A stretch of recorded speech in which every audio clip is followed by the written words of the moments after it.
Hello friends, welcome. I'm so glad that you're here today.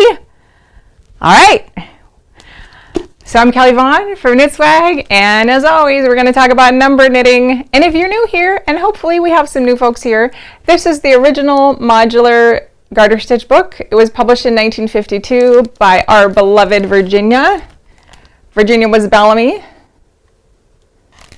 And today we're going to be going over a new pattern that isn't in the book but was published in a McCall's Needlework magazine. And we're also going to be talking at length about Virginia's awesome friends, because Virginia, she listed all of her helpers and her friends and her models and her knitters. She listed them all in the book, and so we have just this plethora of names of people that we can research, that we can learn from. And so I've been doing some pretty serious research on a couple of these ladies, and they're awesome.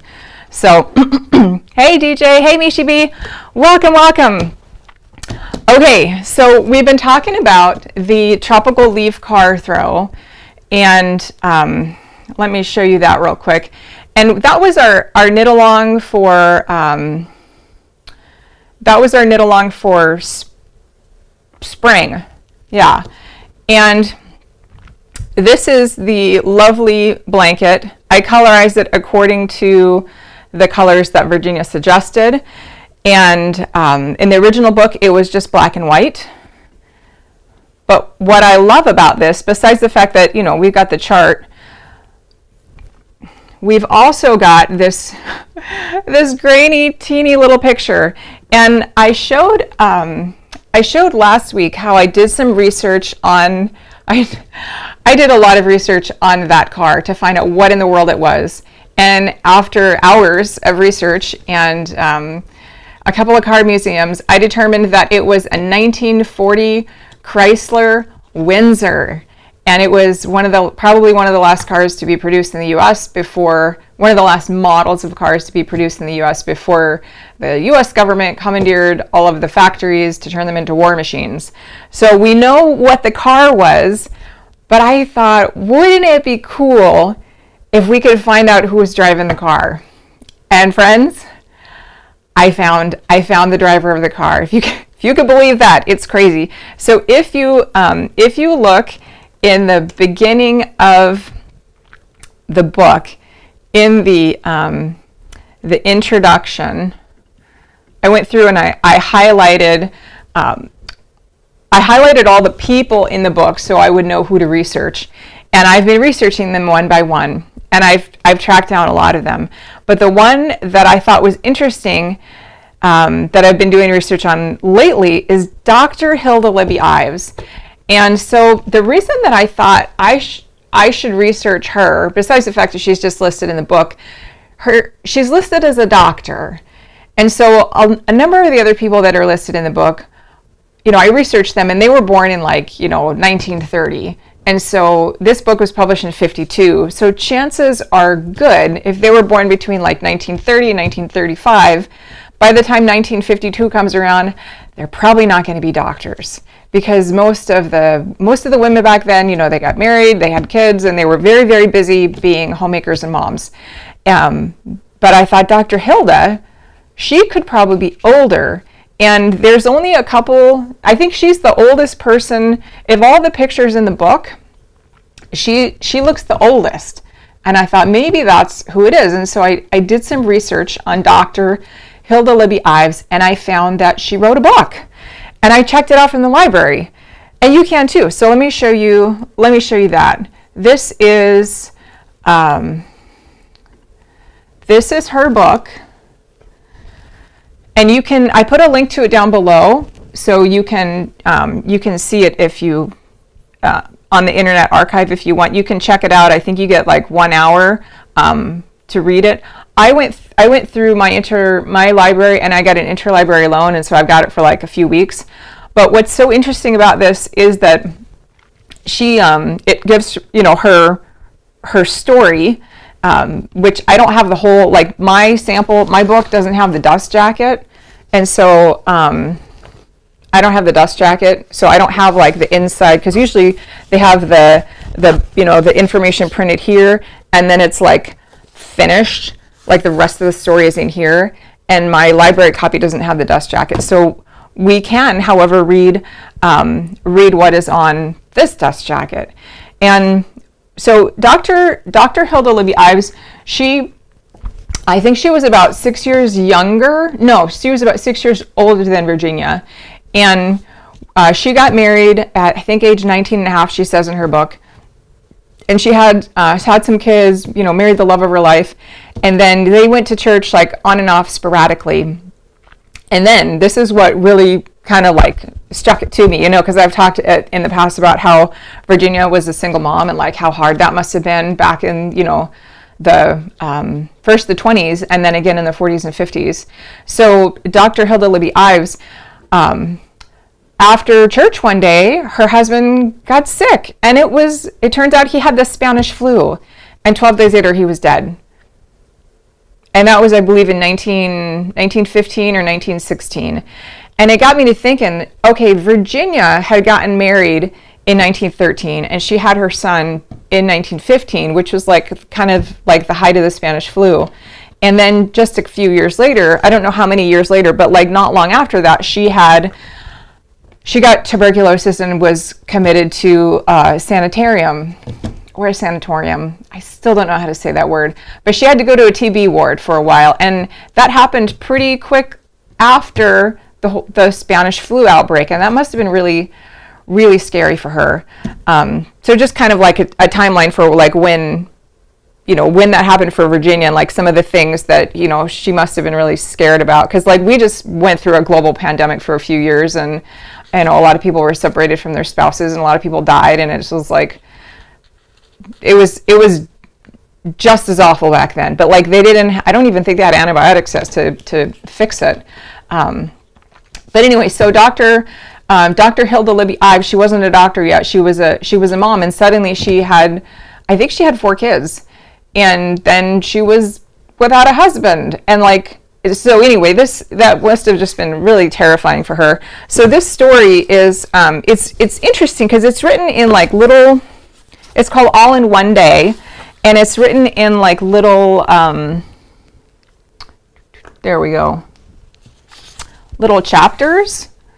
So if you've got like 5 minutes to read, well, I'll just show you over the overhead cam. That'll be easier. There we go. So if you've got just a few minutes to read something, you can read it, because each one of these little sections is like, 4 pages long. So she talks about her childhood and growing up and lessons she learned in schools. And you can see that this one is a little bit longer, but for the most part, they're short. They're very short. And she talks about love and romance and what it was like to, date boys or a boy back in, I guess it would have been probably about probably like 1905 when she was dating, because I believe she was born in like 1894, and so she got married when she was 19, so she would have, it would have been in the early 1900s. Now, one thing you should know is that she became a Christian minister, and so this book actually talks about like that process, about like when she went to church growing up, and then how she came to her faith, and then her ministry work and her missionary work. And she did missionary work and like ministry work at different churches, rural churches, poor people, like in rural Maine. And it's awesome. It's really amazing. And so it was just really neat to learn about Dr. Hilda. It seems so informal, but anyway, Dr. Hilda and like her story. So after she was done, her husband died, she raised her 4 kids, they all went to college, and she goes off and does ministry work and becomes ordained. I'm in this section of the book now where she talks about traveling the world. She went to Jerusalem, she went to Palestine, and I think it was probably in about the 30s, and she talks about swimming naked in the Dead Sea, and people from some of the like, because they've been fighting in Palestine since like the beginning of time, and so she was traveling with some Arab guys, sort of like as a taxi service, and then some other people from like the enemy forces came up and like wanted to escort them, and like they threatened to get shot down and everything. And it was like, this is wild, because it's in probably about the 30s, and she's a little old granny. Maybe not in the 30s, she wasn't a granny, because she was born in 1884. But anyway, so she talked about wearing bloomers, and she's a grandmother, and she's with her friends in Israel, and there's like all these bombs going off and gunshots and everything. It's like, wow, this is some crazy stuff. And so I thought it was just like, it really kind of hit me like, wow, Virginia had some pretty ballsy friends. Like, I've never had any friends that have like swam in the Dead Sea and been under enemy fire and just like slept through it. Like, that's some pretty wild stuff. And so, and she doesn't ever talk about knitting in here, which is at least not that I found yet. And the book, and Number Knitting, doesn't talk about Dr. Hilda ever doing any knitting, but she is in the car, which I thought was interesting. Hey, Anita. Another thing that I thought was really cool is she's in the car. Let me show you the picture of her in the book again. I believe that was on page 149. No. Let me find it. Tropical leaf.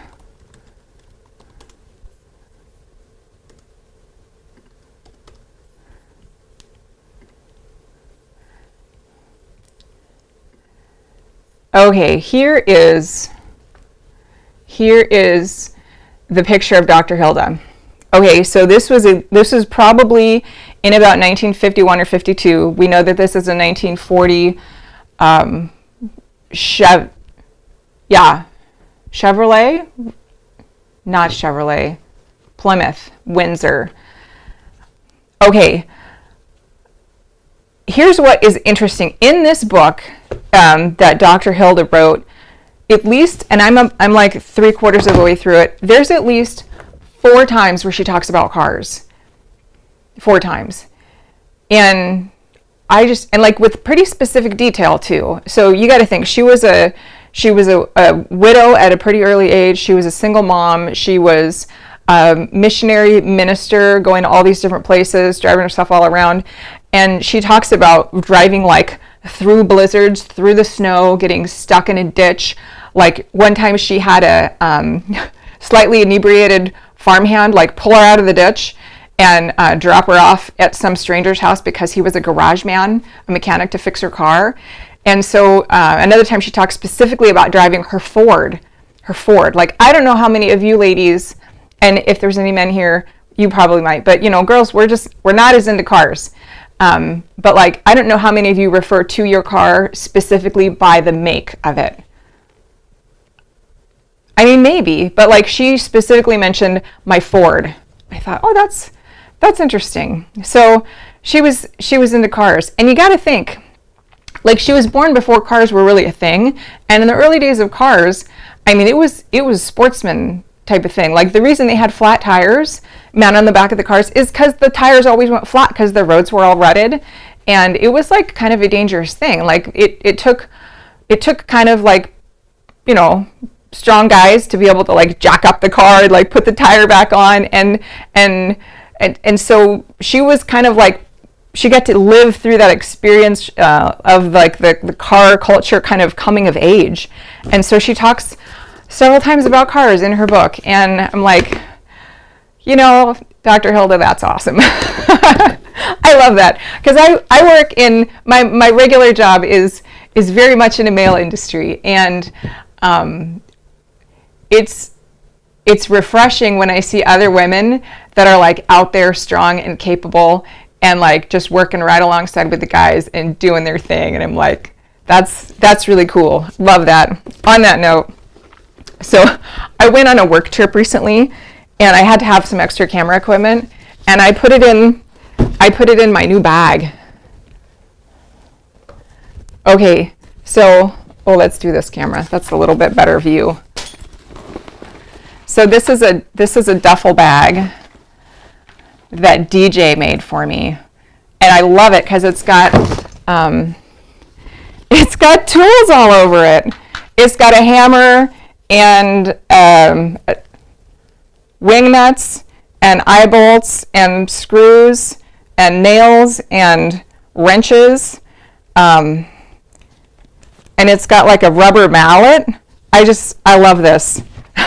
And it also has this little like zipper pouch thing that I could put my phone and like other little things in here.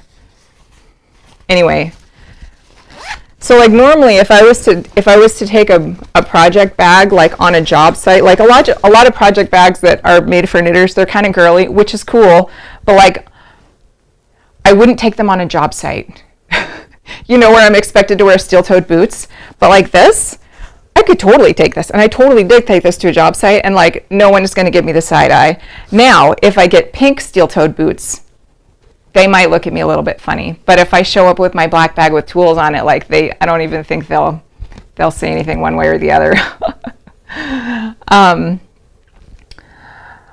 It is a nice bag. So I forgot to put a link to DJ's shop in there, but anyway, DJ has a shop on Etsy called Discovery of Stitches, and she makes all kinds of bags, and she's awesome at it. Yay, DJ. Okay, so let's talk about Virginia's next friend, Rosamund Thaxter. All right, I don't know if I've mentioned Rosamund on the show yet. Rosamund, where is it? Thaxter. There we go. Okay, so as best as I can tell, Rosamund was not a knitter. The only place she's mentioned, because she's not mentioned in the beginning of the book, you know, when I had everything kind of highlighted in peach, she's not mentioned there, like with all the models, because I think that was like a listing of all the people who had modeled for the book.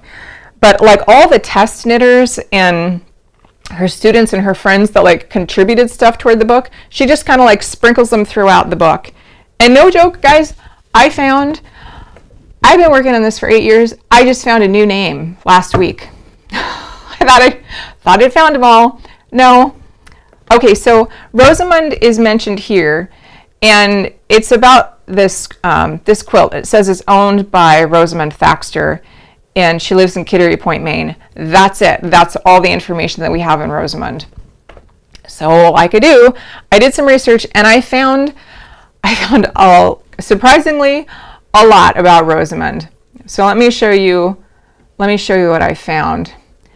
So Rosamund's I think her grandmother was named Celia Thaxter, and at the turn of the century, or maybe like from the before Rosamund was born, because she was born in 1895, and so before Rosamund was born, her grandmother was a very, very successful poet, and probably made a lot of money. She was like nationally known, and I think she was also like the daughter of the mayor of some big town in Maine. So anyway, the family had money, and so Rosamund, she was like an heiress, but she grew up on like what was essentially an island out in Maine, and her playmates were like horses and cows and chickens.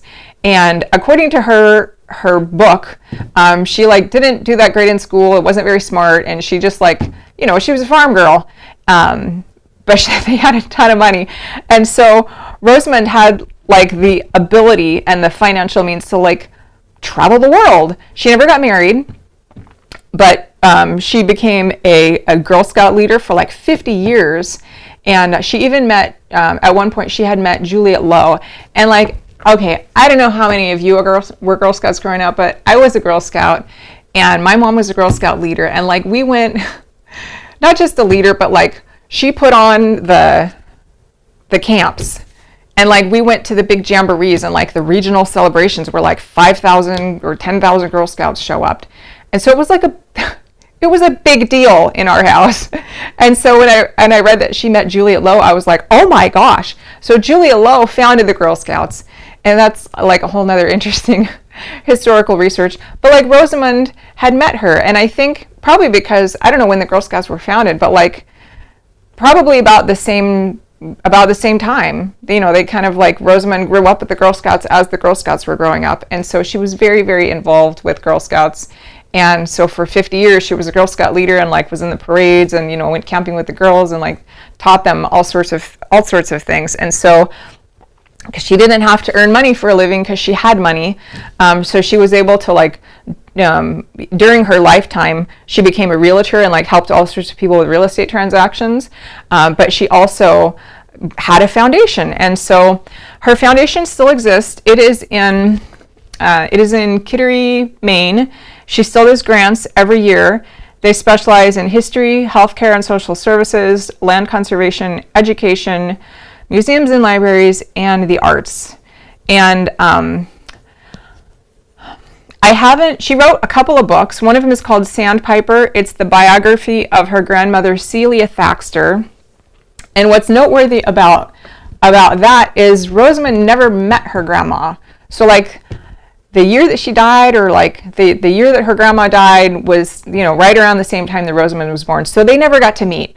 But, you know, her grandma was famous because she was a famous poet. And so Rosamond did all sorts of research and wrote a biography about her grandmother, which is awesome.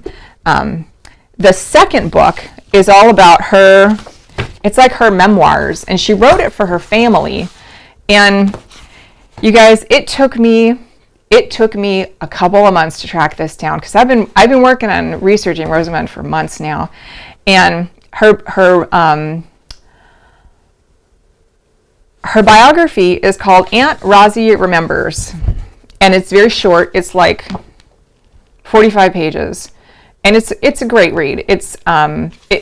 I think what they did is, like, when she was kind of old in her twilight years and she was kind of fading, like on her way out, a family member, like, you know, said, tell us your stories. And so the stories are kind of like rambling, and they're not like super cohesive, and they're just, you know, they're stories of her life, and I think in no particular order. And the family published a copy, just like printed it privately and had it available for sale in the bookstores up there. You can get a copy from the Kittery Historical and Naval Museum. And I tried for weeks. I emailed them, I left messages, and then after, like, I don't know, a couple of months, I was like, well, shoot, I'm just going to buy one. Like, I'm going to see if I can find one in a used, like, because it's not in any library. So I thought maybe I'll just try like Abe Books or something, because I couldn't find it on Amazon. There's so few copies of this that exist. And so I got this one, I don't know, for like $10 plus $10 shipping or something, from Abe Books. And if you didn't know this, Abe Books is like, it's owned by Amazon, but Abe Books, it's like more specialty, like rare historical types of books, if that makes sense. And then, check this out. This is so cool. I opened it up and I was like, holy cow, she signed it. So she was born in 1895. She signed this copy in 1983, and I think it was published in 1981. And then in the very back, it says she died in 1989.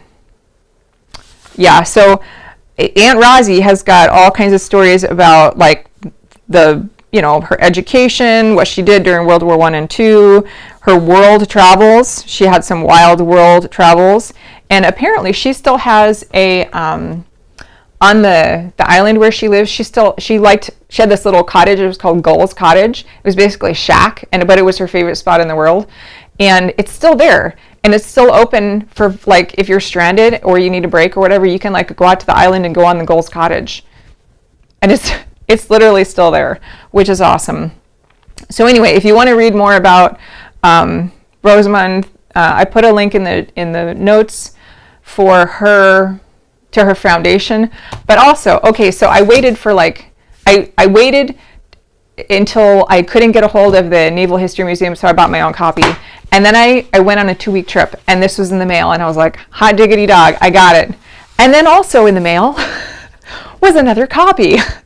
The Naval History Museum finally responded. And this is like $10, but they just like mailed it to me. So that was cool. So anyway, now I have 2 copies, and I sent them $10. It might have been 15, I don't know. It says reprinted. There we go. Reprinted with permission from the Thaxter family. Okay, here's one more thing that's interesting.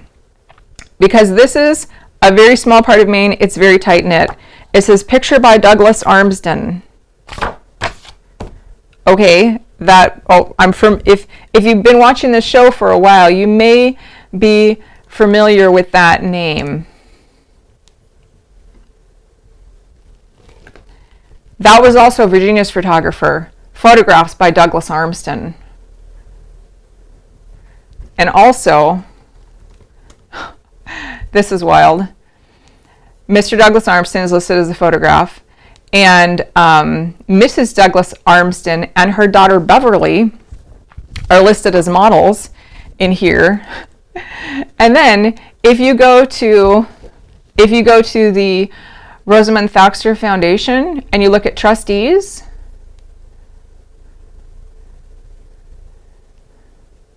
Beverly Armsden is a trustee. So it is a tight-knit group of people that Virginia, her circle was tight, and I love that. I think that's so interesting. Yeah, so I would encourage you to check out both of those. And hey, if anyone wants to buy a copy of Aunt Rousey Remembers, I could sell it to you, or I could let you borrow it, because it's a great read. I thought it would be neat to if I thought a lot of books, they might have it in the Internet Archive available for checkout, but they don't. So, but now I've got 2 copies, so that's great. Okay, so that's my historical research of the last couple of weeks.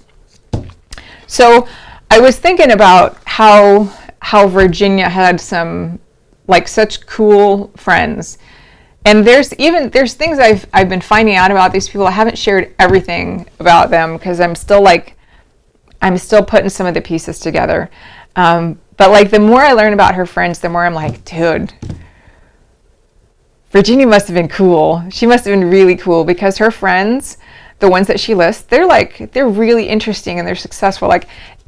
So far, I've found at least three of Virginia's friends mentioned in this book that had books published. They wrote and published books. I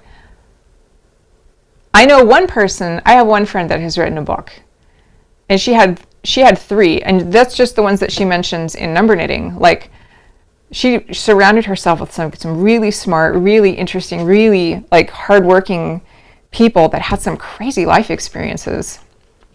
I love it. I wish I could have been there. Hey, Bob, Karen, hey. So speaking of friends, a number of the things that I've been sharing on this show, probably a lot of it, is based on suggestions by you all. And most of you I've never met in person. Actually, none of you I've met in person, which is crazy, because I feel like I know you guys pretty well. But the things I present here, a lot of them are suggestions from you. And early on when I was doing Number Knitting, I thought I could totally do this all myself. No, absolutely not. And so when you all bring suggestions to me, that totally helps me, because my regular job during the week is pedal to the metal, and I'm working really hard, and so all the Number Knitting stuff happens during my coffee time in the morning, and on the weekends. Or when my husband is driving me to Walmart and I'm in the car just frantically knitting. And so I really appreciate all of the suggestions and the input and everything that you provide, because sometimes I just run out of brain power. So with regard to friendship, I want to share what a suggestion that I got this week from DJ. Thanks, DJ, for suggesting this.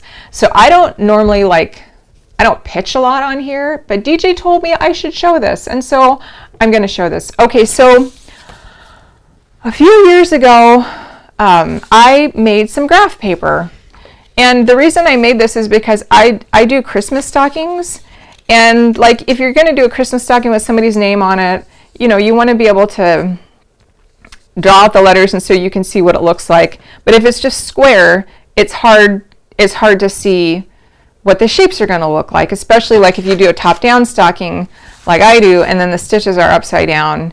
And so anyway, I decided to design this graph paper so that you could like draw in your knit stitches and actually like color it in and actually know what it looks like. And so I have a couple of versions. This one, and I did this based on some suggestions from testers at some point.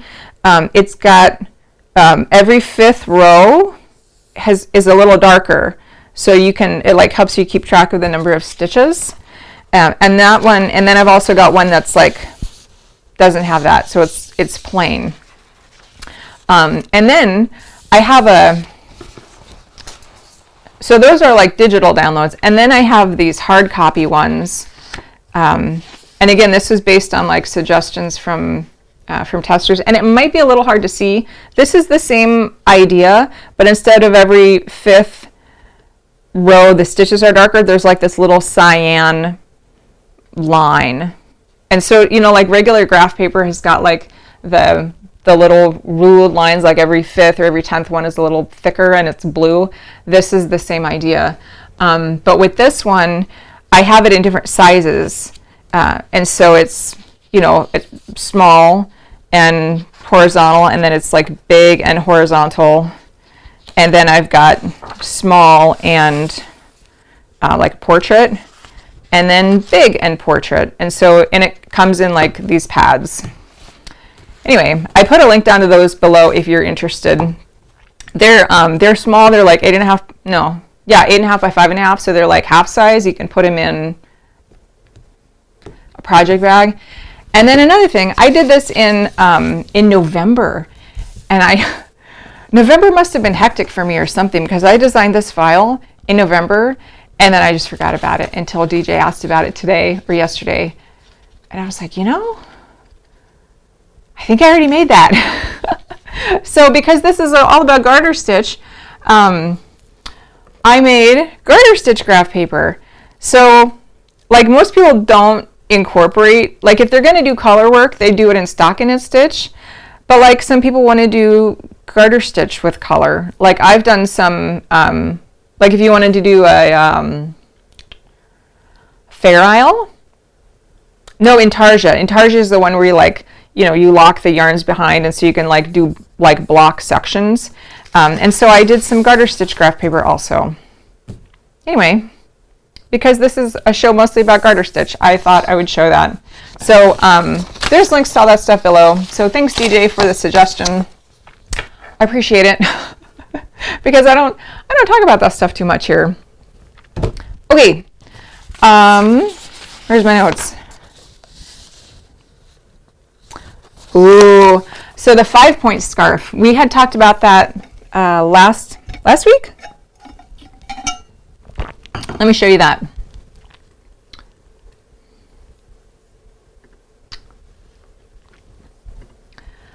All right, so this was from the believe it was either 1945 or 1946, an issue of McCall's magazine, and it was one of the patterns, one of Virginia's designs that were to be sold as part of a number knitting pamphlet. I'm pretty sure this was number knitting pamphlet number 2. There were some other things in the pamphlet. I can't remember what they are at the moment. But this was one of the designs. And we don't have a copy of number knitting pamphlet number 2. I was hoping that Vivian Hawksborough had a copy of number knitting pamphlet number 2, because it's also got the Hampton cardigan in it, that nice green sweater I've showed off before. But I don't think she has a copy of it. That's okay. And thanks to Anita, Anita in Denmark actually went to a Vivian Hawksborough event to talk to her about garter stitch and the pamphlet. So thanks, Anita, for that, for doing the legwork.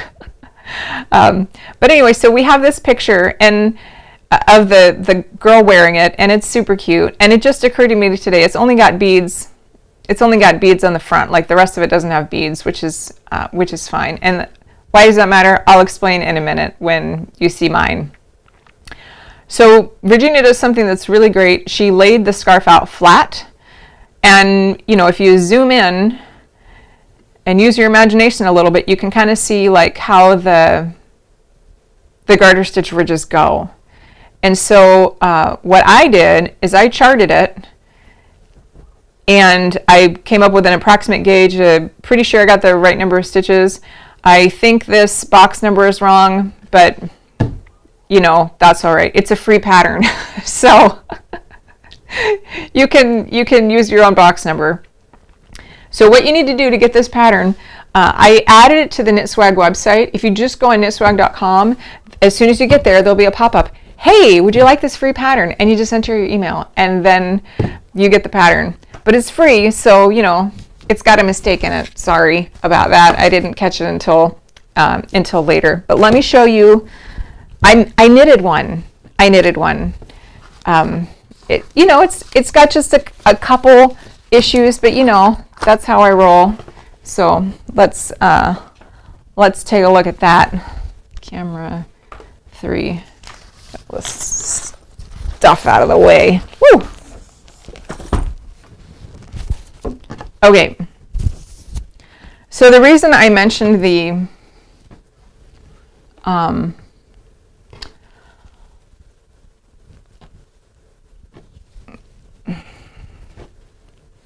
beads is because I left tails on all of my triangles for beads. And then I realized earlier today that the only beads were on here in the picture. So, oh well. So I have all these ends to weave in. I was going to attach beads to them, but no beads necessary. Of course, the one spot I do need a bead, it has like a 2-inch long tail, but that's okay. So what's so interesting about this is that it's a funky shape. It is kind of a funky shape. So normally if you're wearing like let me see if I can find one here. Here we go.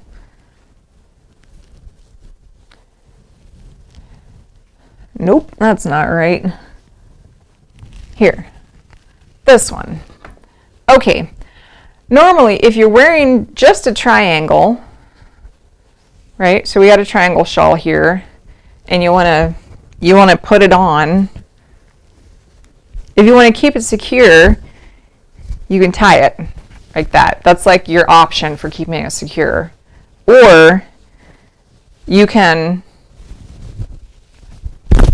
tie it on the side if you're feeling fancy. Like, that's about it. I mean, I suppose could like put it on your head. But what's so interesting about this scarf is that it's the triangle shape that we love so much. It's like it's a big triangle here, so it's going to have that shoulder coverage, but it's also got these sections here that kind of like wrap around and cover your like shoulder area. But then it's also got these extra triangles here. And according to Virginia, what does she say about this? You can wear it smartly in at least half a dozen different ways, yet it is very practical in its protection on account of its 6 triangles. 2 of the points can be knotted on top of the head. That's true, but she said there's a half a dozen different ways, at least. And as I'm knitting this, I was like, really? At least a half a dozen? Like maybe women in the 40s were more inventive? Maybe?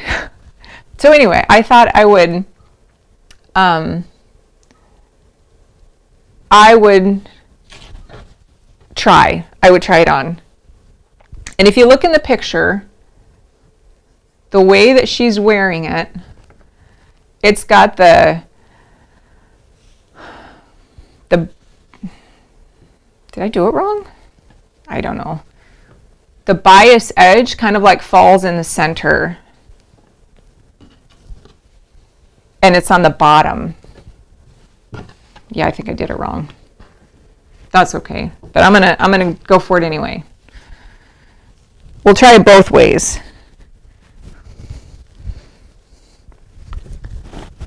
So you've got like that, and then according to the picture, you can tie it, pretend there's beads. I think my gauge is off or my stitch count is off or something, because mine seems smaller than hers. So here's one way that you can wear this thing. And it would show off better if like I was wearing a different color, but that's okay. So you've got the coverage here, you got the little neck thing here to keep your neck warm, and then you've got this whole like back shoulder coverage, which is great. Because there's not, if you think about most shawls, unless they're like a fairways, I don't know how to say that word either, shawl that's got like kind of a shape like this, where it's got the shoulder cut out, that's for the front and the back. That does nice coverage for both the front and the back, but a lot of triangle shawls that are straight across, they don't stay very well. But like if it was pointed up more, it would stay. So this pink and brown thing, it's got more options, surprisingly more options.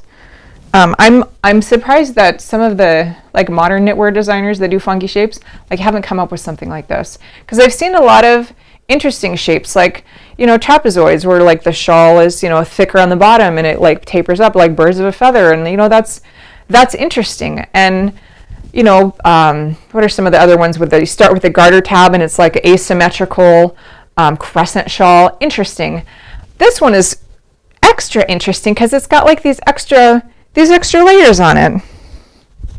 Okay, so she also said you can tie a couple of these over your head. And I think that seems a little odd to me. However, keep in mind that I live in the South, and right now it's about like a 95-degree heat index right now. Let's see if it works better if I flip it over. But Virginia was in Maine, and it gets cold in Maine, coastal Maine. So it was dreadfully cold for a good chunk of the year. And so having a practical garment, because she was a very practical person, that would have been very important. All right, let's get my triangle situated out. Okay, so we're going to do this one over the top, right? And then you can also, like, here's one way, and then you can also tie it like this. This feels better, flipped over. And again, it looks a little goofy, but here's something that I thought was neat. If you flip around, like the ponytail, there's room for the ponytail back here. And one of the reasons I don't like beanies is because like there's no room for the ponytail. But like this thing, you can cover your ears and your neck and have room for whatever ponytail you have sticking out the back. And my first year of college was in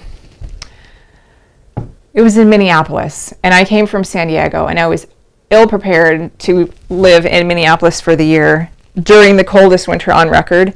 And if I had something like that, like, you know, when it's 20 below, like, it doesn't matter how it looks, honestly. Like, if your eyelashes are frozen, but your ears are covered, like, it doesn't matter how dorky it looks. So, yeah, so this has turned out to be very, very fun. So I'm gonna make another one of these, because we're doing this as a knit along for I guess, till the end of September. So this will be our summer knit along. So I finished this one, and I'm just going to keep going. I'm going to make it in different colors. I'm going to try, instead of like the 2 different colors like she had in the book, I'm going to try some with stripes and see what that's like. I might try some with like one each is a different color. I might try one where like one half is one color and one half is another. I'm feeling pretty ambitious. I don't know how many of these I'll get done, but I'm going to keep knitting these because they're fun, and hopefully I'll be able to find people to give them to. Yeah. So this is 5 points scarf. Oh, I was busy today. I also went through and I added it into the Ravelry database, and I added it into as a pattern of Virginia's. And so now when you click on her name in Ravelry, it'll show up as one of the patterns that she has designed. I haven't done that for any of the other ones that I've pulled from McCall's Needlework, but in due time. In due time I will. My spare time.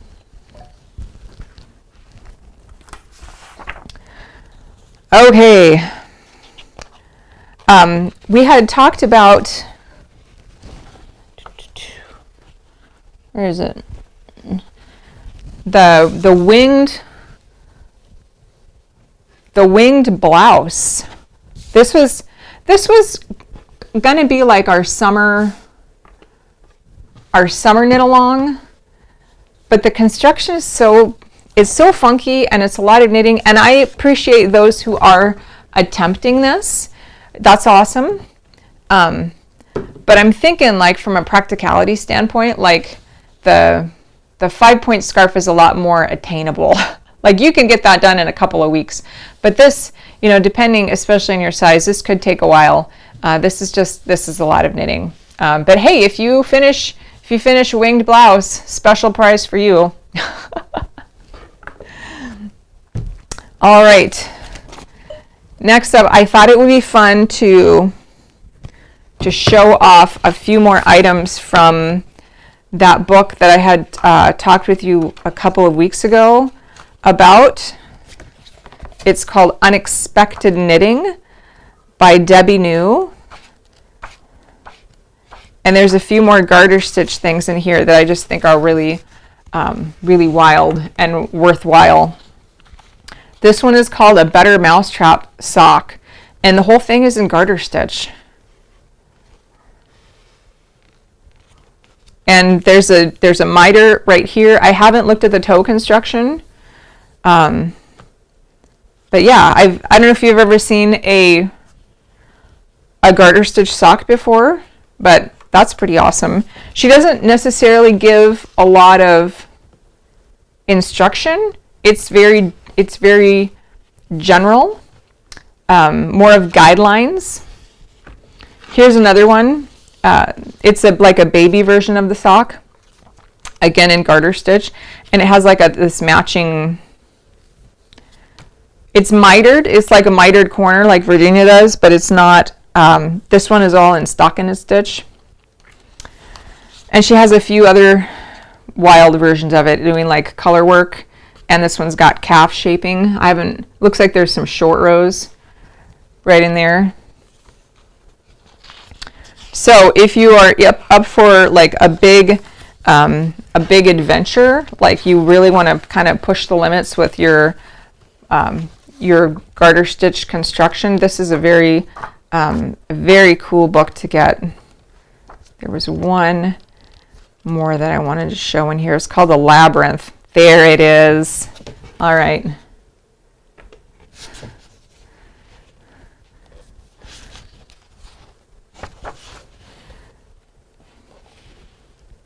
Hold on. There we go. Okay. So it's knit in garter stitch on all these 90-degree angles, and it's done in like a big strip. And then when you're done, you sew it up. It says this labyrinth sweater is knit as a long zigzagging strip. The recipient has first to solve the puzzle of how it fits together, and then it can be seamed to make the garment. This one has ribbing already in place and some small added sections to complete neck and sleeve shaping once it is assembled. The younger grandchildren were delighted that their knitted strips baffled their teachers who couldn't tell what they were going to become. And I think they've got, she's got a whole section of the book, like a whole chapter of the book all about labyrinth knitting. So anyway, that's a fun experiment if you are in for an adventure. I don't know if I didn't prep enough. I usually talk a lot longer than this. Do any of you have any questions or any patterns that you want to see or learn more about from number knitting?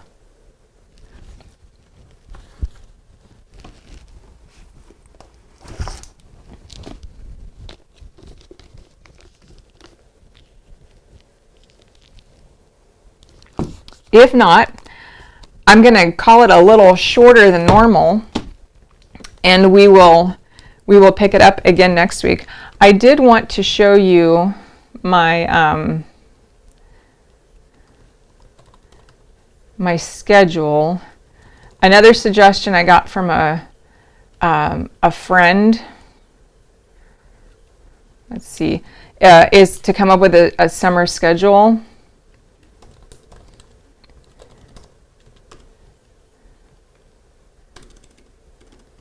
Of course now I can't find it. Anyway, I will be here next Sunday.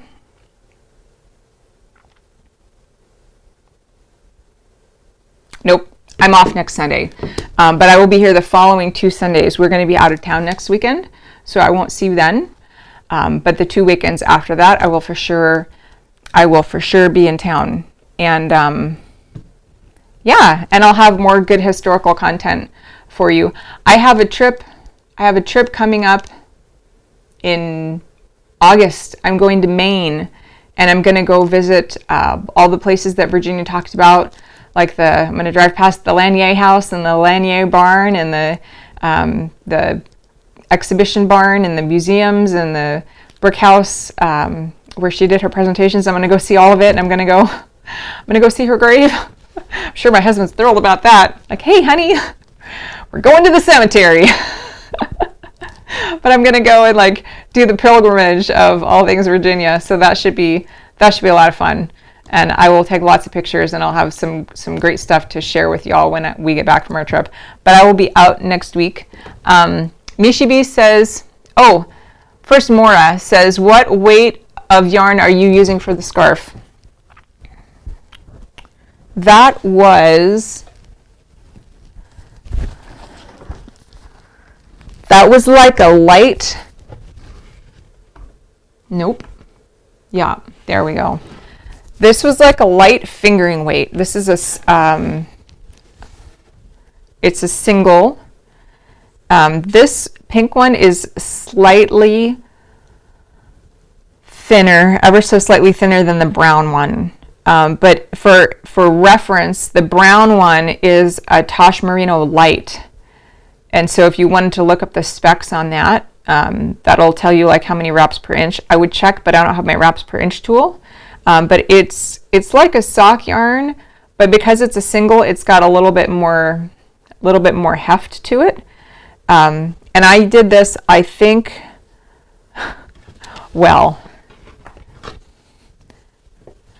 I did the first 2 on, I think, a size 6. And then I had to do the brown one next, but I forgot to write down what size needles. And so I did these 2 on a 6, and I did the rest of these on a 7, a US 7. In the pattern that I put out, I think it estimated that it would have been 48 stitches, and I was guessing a size 11. But you can use whatever you like. I think I would be more along, I'd say maybe instead of, determining how many stitches you need per se, don't necessarily try to follow the pattern. I would go with like how big it needs to be. And so I estimated that it was about 27.5 inches wide. So 27, I think, what did I say? Yeah, 27.5 inches wide, which is why mine seems a little small, because it should have been about to here. And so I'm like 1 3/4 inches short. So however wide that you need to get it, like I'm 5'4", and so for my shoulders, about 27 inches probably would have been more appropriate. But like if you're a bigger person, maybe with bigger shoulders, you might want to make, when I say 27, that's like across the whole thing. And so what you need to do is you half of that. And so mine should have been about 13.5, but if you're a bigger person, you might want to go like, 15 or 16, to make sure that you've got enough coverage. Another thing I thought would be fun to do is to like just like see how big it can go. Like what would happen if I made this at like 18 inches? Like that might be interesting. It might be a little silly looking on the top of my head, but like it'd be nice coverage down the back. So anyway, that was a long answer to light fingering weight. And then Mishibi says it might be cool to do one or more of the triangles with something from a knitter's gallery of mitered squares. Ooh, that would be fun. Another thing I've been thinking about along those lines, let me show you this.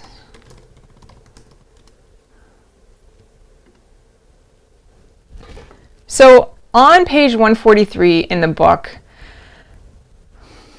is the pattern for the small butterfly. And in the original book, there's only one example, actually knitted. But what she did is she provided 3 different charts for it.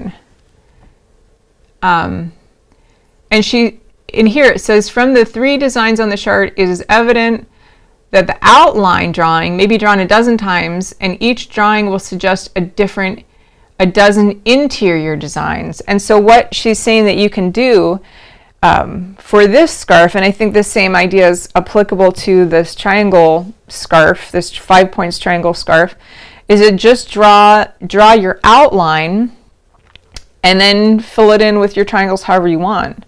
So like if you were to take this, instead of just making plain like garter stitch ridges back and forth, like you could fill these in with mitered units and like do triangles in different directions and like make it with different shapes, but still have the base, the overall shape of the 6 triangles, and just fill them in, in different ways, which is another thing I thought would be interesting that I haven't got around to yet. My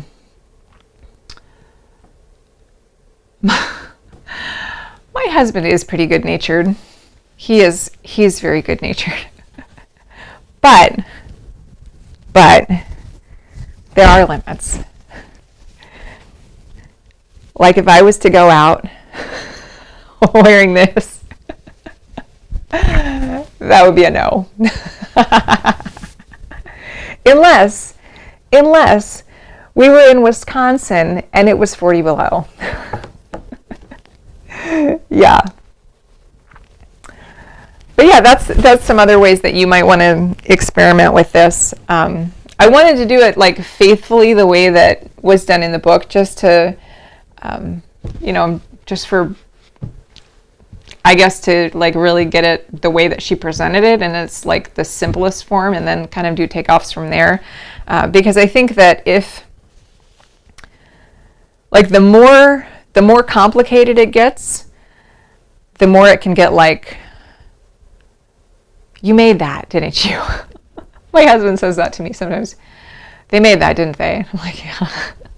So, like, if you do something in like a plain solid color, like the plainer it is. Like I see some knitters on, you know, Instagram or YouTube, and they're always doing new sweaters. They're like, hey, I made a new sweater, and it's like solid color stockinette stitch.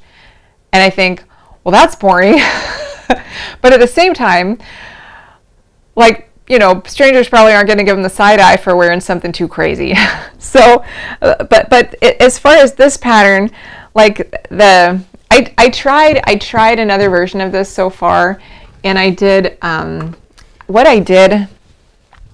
tried like the speckled, like it was like a white yarn with like speckles of blue and green and yellow and brown. And then I did like a ridge of that, and then I did a ridge of hot, like fluorescent green. And so I was alternating with the speckled yarn and this fluorescent green, and it was like, in my mind, it was going to be awesome. And then when I was on the needles, I was like, ooh, well, that's really weird. That's really weird.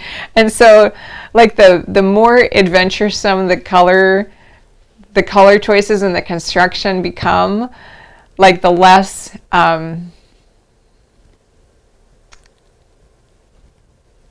adaptable it is, if that makes sense. Like if you've ever read a book or like a magazine article about, you know, choosing your clothes, and you've got your classic clothes, and you've got like, you know, your white shirt and your black shirt and your blue shirt, and you've got, you know, your white blazer and your black blazer, and you've got like these solid colors that you can like mix and match, and basically everything works with them.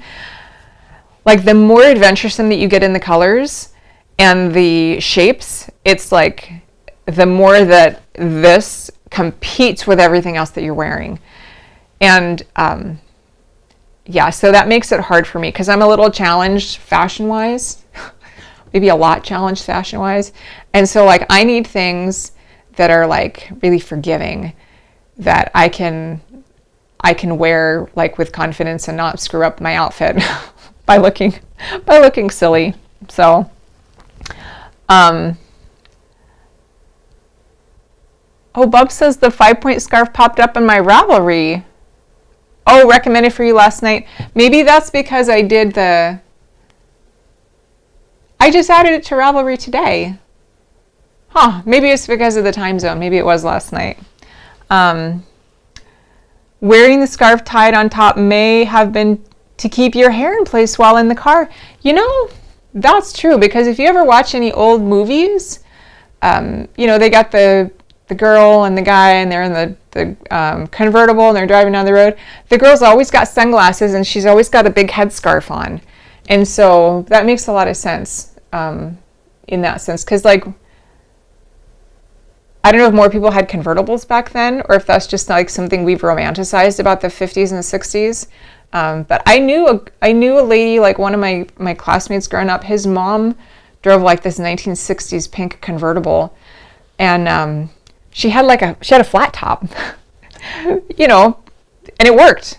She was quirky, and she drove this old car and had a flat top, and she never had to worry about her hair getting all messed up, because my stepmom had a convertible when I was a kid, and they would drive us around in it sometimes, and I'd have the hoodie with like the, you know, the tie cinched down, because my hair would just be like this crazy mess, and I hated riding around in that convertible because I've always had long hair, and it was always so messy. So maybe you're right, Bob. That's a good thought. Yeah. So anyway, I think I'm going to be off next week. I'm going to plan on not being here, so you can plan on the same thing. If there's like a really great surprise and I am going to be here, then I'll be here, and hopefully you will too. But of course now I can't find the file where I put my schedule on, because it's in a JPEG and it's not in my calendar like I should have done. Oh well. Stephanie, hey, welcome. And Stephanie was the friend that recommended I put together a schedule. So thanks for that, Stephanie. And if any of you have any more suggestions about things that I should do, please let me know, because I have gotten a suggestion to like redo my set, because as my loving husband says, it's just a bunch of crap on a shelf. And I was like, no, it's knitting. So we're going to be working on that this week, and changing it up so that it looks like less like a bunch of hodgepodge. So that's going to be a work in progress. So slowly but surely, I'm incorporating all of your suggestions and your feedback. It takes me longer than I would like to because I'm stretched a little thin. So yeah, I think that's it for me. I'm really glad that you all came and spending time with me and teaching me a lot and learning all this together. I've got some more great stuff planned for next week. And sneak peek, it's one of the books mentioned on the back side of the number knitting dust jacket.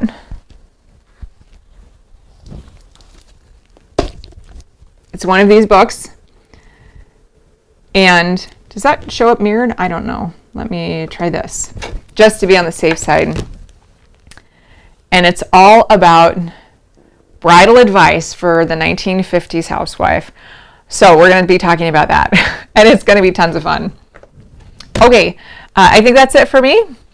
Oh, one more thing. Anita says he needs to make you a bookshelf. Yes, working on that. And it would be cool to have the mannequin show one number knitting per episode. I agree. And she was up here for a while. And let me show you real quick, why we put her away and like what the plan is.